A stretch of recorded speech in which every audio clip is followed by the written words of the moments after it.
typically what we see is the price really take off into the end of the year. Hey everyone, this is Elijah K. Johnson with the Miles Franklin Market Update. And with us today for our weekly chat is our president, Andy Schectman. Andy, thank you so much for joining us today. Elijah, good to see you, buddy. Thanks for having me. Now, last week we had you on. We were talking about how gold and silver were selling off. Now we're seeing a bit of a rebound. What's your take?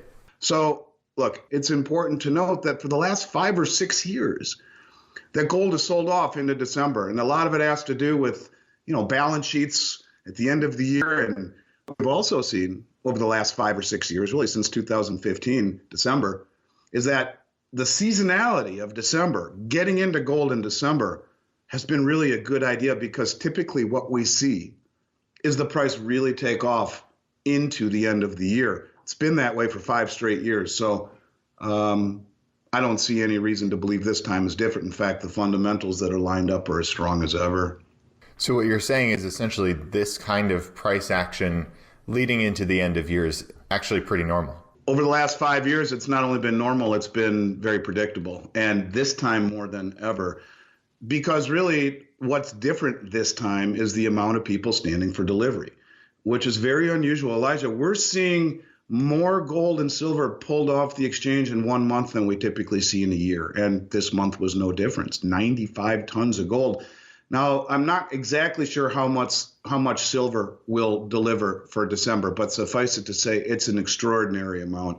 I think by the next time we talk, I'll have a better idea of what that number looks like. But that's really the difference. You have to remember that the COMEX market was not designed for metal to be pulled off in these copious amounts. And it's rewriting the narrative of the COMEX. It's turning it into a delivery mechanism. And so that's what you're seeing right here. You're seeing tremendous amounts of metal being pulled off the exchange. And this is a common theme, as I keep saying over and over and over again, that we've seen starting in 2017 with the big central banks bringing back their gold from the New York Fed and the Bank of England. Repatriation, getting metal out of harm's way, putting it in your own possession away from the ability of the exchanges to force majeure or to just all-out default. So bottom line is I think that we will see gold move up much higher into 2021 for a myriad of reasons. But I would say in the short term, December, if it follows suit for what we've seen the last several years, should be a very strong month. And I think it's already off to a very good start. Now, with regard to gold, you're talking about how a lot of people are asking for delivery of physical gold.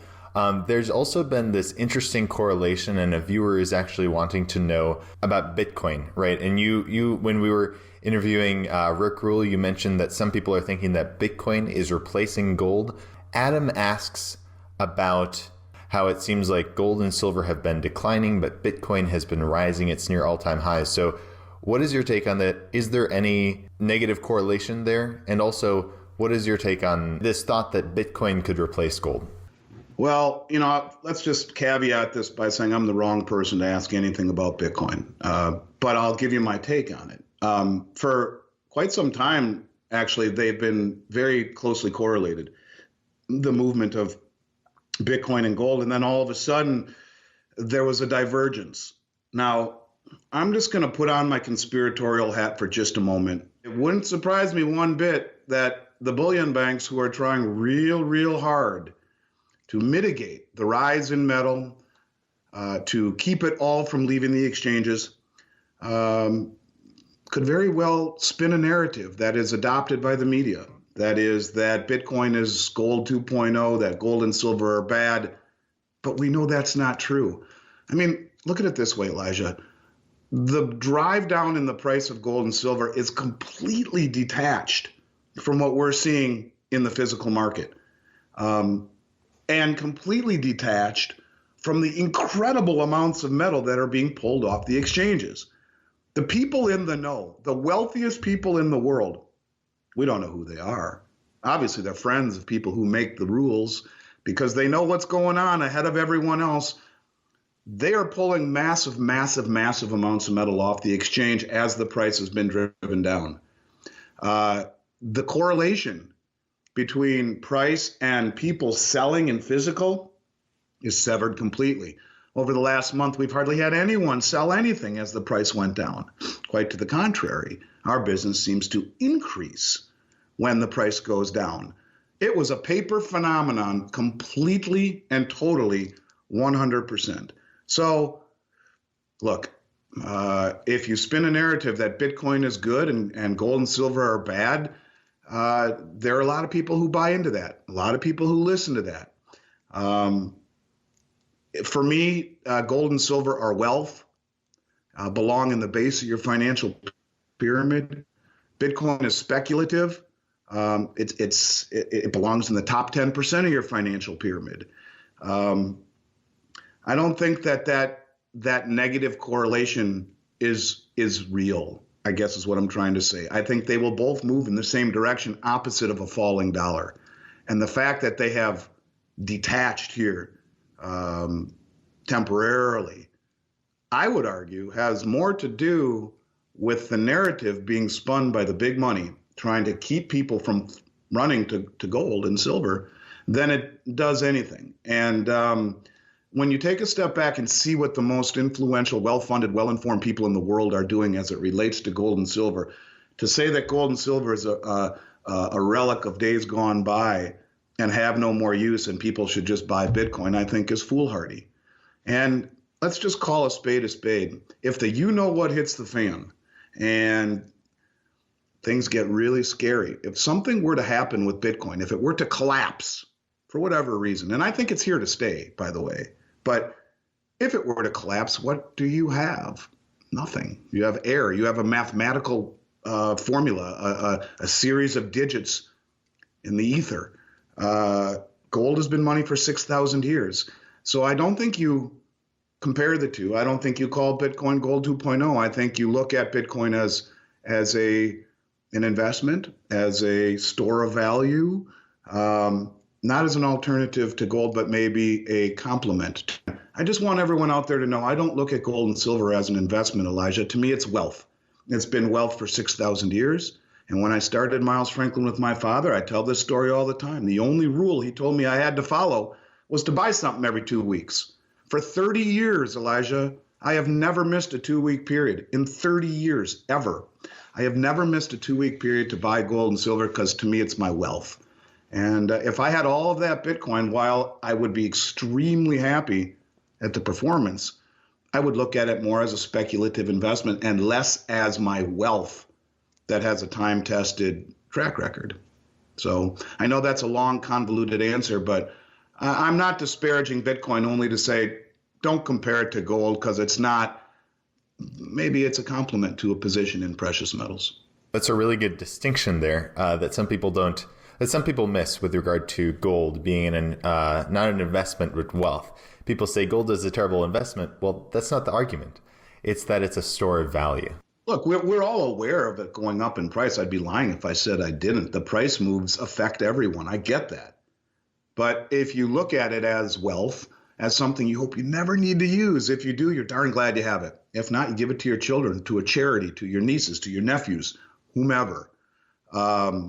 It's wealth to me, nothing else. And I think that in a world of uncertainty, I would rather rely upon 5,000-6,000 years worth of track record in history and the movements of the wealthiest, most sophisticated players in the world than a new technology, an impressive one like Bitcoin, but a new one at that doesn't have the track record. And, what happens if we had, people always talk about an electromagnetic pulse, an EMP. I don't know. What would that do to the value of Bitcoin? What would that do to the ability to access it? Who says it won't happen? Seems these days a lot of things that no one ever thought would happen keep happening. So I'm just throwing it out there. There are all these possibilities. Yeah, gold can be confiscated. People can say that too. But for me, they're not the same thing, not even in the same ballpark, albeit they both are opposite the dollar.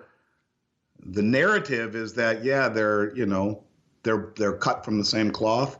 But in reality, to me, they belong in different ends of the financial spectrum. Bitcoin speculative, precious metals conservative. That's just my own take on it. Now, Eric is wanting to know about in a retirement portfolio, what is your perspective on like the allocation to precious metals and also the ratio between how much someone should hold in gold and silver? I'll answer the second question first. The ratio gold to silver, look, it's coming out of the ground right now at 8-1. In our interview that we did 2 weeks ago with Keith Neumeyer, he said that 8-1 is what is being pulled out of the ground industry wide. It's priced at roughly 80-1 right now. While I believe ultimately you want to be in gold at the end, I think it's very difficult to ignore the value that you get in silver. Arguably, it's 10 times undervalued. If it's coming out of the ground at 8-1, but it's being priced throughout the world at 80-1, what does that tell you? And I asked Keith, do you think it reverts to its natural mean? He says, hell yeah. How long can you sell something or produce something at an 8-1 real life cost when it's being sold at 80-1? It's a 1/10 of its real value, arguably. I would say right now that silver is as good of a value as anything on the planet. Gold ultimately, I think, will be the place to be. And when that ratio snaps back into place, 40-1 or lower, you switch into gold. And now every dollar that you were going to spend on gold that instead you put into silver when you convert to gold equals $2. Point of it is that it offers amazing opportunity that we typically don't associate with a precious metals conservative investment. In terms of how much should you own, I spent 3 summers in Zurich when I was a young man, 19, 20, and 21, learning this business because our business was originally Swiss investments. And I have not met a Swiss banker in my life that would not tell you that even in the very best of times, a 10% allocation to gold would be prudent. Well, these aren't the best of times at all. And I think the question should be answered in reverse. Not how much allocation should you own in gold, but what exposure do you want to a currency that is $100 trillion plus in debt? Do you realize, Elijah, that 23.6 of all the US dollars, all of them, were created in the last year? 23.6. If you look at a chart, it goes straight up, like a hockey stick, like straight up in terms of money creation.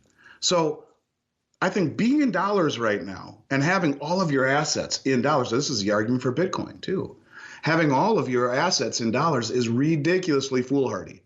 I think you work backwards. What exposure do you want to a currency that not only has been untethered from gold for almost 50 years, realizing that almost every single reserve currency going all the way back to the 1400s has a lifespan between 40 and 50 years. You could argue we're on borrowed time. Not to mention a currency that is being inflated away to worthlessness at the lowest interest rates in human history.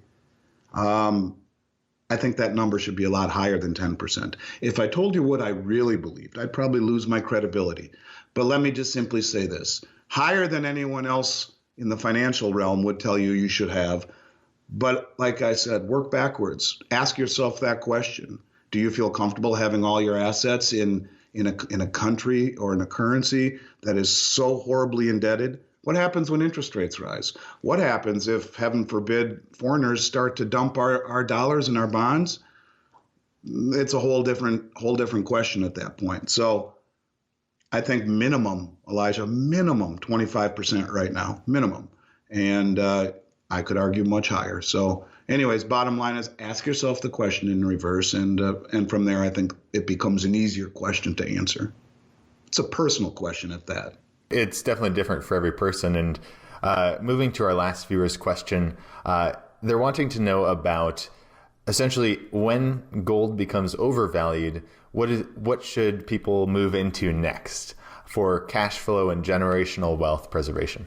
Yeah, I asked Rick that question too, and this is a guy that's as smart as it gets, and his answer was, he gave some answers in terms of asset prices, but again, it's very difficult to answer that question. I'll just simply say this, is that in general, asset classes do not move in harmony. Now, what's very unusual about the current situation is that stocks, bonds, and real estate, all of them are affected by the low interest rates. So they're all correlated the same way right now for the first time maybe ever. Normally, bonds are opposite of stocks, and you could argue with interest rates, bonds and real estate are a little more closely correlated than stock being opposite of that. Right now, they're all on the same side of the ledger, and they're all historically overvalued by almost every metric. So I think in that respect, there will be an opportunity, whether it be, let's hope, and there may not be an opportunity. Maybe things just go haywire and there aren't really clear delineated places to put your money. But in my mind's eye, I would say maybe it's blue chip stocks trading at single digit price to earnings ratios, paying a fat dividend. Maybe it's that cabin you always wanted up in the woods, or the beachside house, or whatever it may be in real estate that is trading at pennies on the dollar from where it is today, because asset prices are all skewed. They're all inflated, and they're all, in my opinion, somewhat illusionary. When things finally settle down, those people who have been able to retain their purchasing power will have options that others don't. And so while I can't tell you where to put it, I'll simply say that I would argue that there will be opportunities in asset classes that will go from the extreme overvaluation we see right now to a more fair value. At that point, you'll be able to make decisions that other people won't have the ability to make. It's kind of like way back at the beginning, of this country, when people would go hunt porcupines hundreds of years ago. They would sneak up behind them with a wash tub and throw the wash tub over the porcupine. Sit there for a second and deliberate what to do. I'd rather be sitting on the wash tub than chasing the porcupine, or worse yet, being chased by the porcupine. So while you can't really answer that question right now in a world of uncertainty, I'll simply say there will be opportunities if you're able to retain your purchasing power that others won't have, because they will all be trapped within the currency system that is crashing, arguably. All right. Well, Andy Schectman, thank you so much for joining us today. Before we let you go, if anybody would like to reach us, they can call us at 1-800-822-8080 or email us at info@milesfranklin.com. Andy, any last thoughts you'd like to add? Look, Elijah, right now the United States is financing 2/3 of its spending through money printing this year. 2/3. The more money we print only weakens the economy. And having Janet Yellen come on board, a marriage between the Fed and the Treasury, only, I think, will escalate that money printing. It's time to be protectionist. It's about return of your money, less than return on your money right now. And I think that's what people need to focus on until the smoke clears. We are entering a very scary time, more lockdowns, an economy that's already on thin ice that you could argue is going to fall through the ice, and a government that has signaled the willingness to print its way to salvation. Something's going to break, Elijah, and that's why we own precious metals. It's not to get wealthy. That's why you own Bitcoin. It's to protect yourself and everything you've worked your butt off to obtain all your life. That's why you own precious metals. And I honestly hope I never need to use them. I'll give them to my kids someday. Because you know what? I know in the year 3000, when my great-great-great-grandchildren are using gold and silver, it'll have money. Long after the dollar bills in our wallet are hanging from a frame in the Smithsonian. So I really enjoy our time together, Elijah. I love our weekly talks. And I think that these are very interesting times, and it's nice to be able to talk it through with you. Remember, that's a Chinese curse. May you live in interesting times. These are anything but dull and complacent. So if I would leave the listeners with one piece of advice, it is simply what I've been saying this entire interview. Return on your money is nice, but in times like this, one should focus on return of your money. So that to me is why we look to gold and silver. And I thank you for helping us get the word out, Elijah. I really do. Awesome. Well, Andy, thank you so much for your time, and God bless. God bless, buddy. Have a great weekend.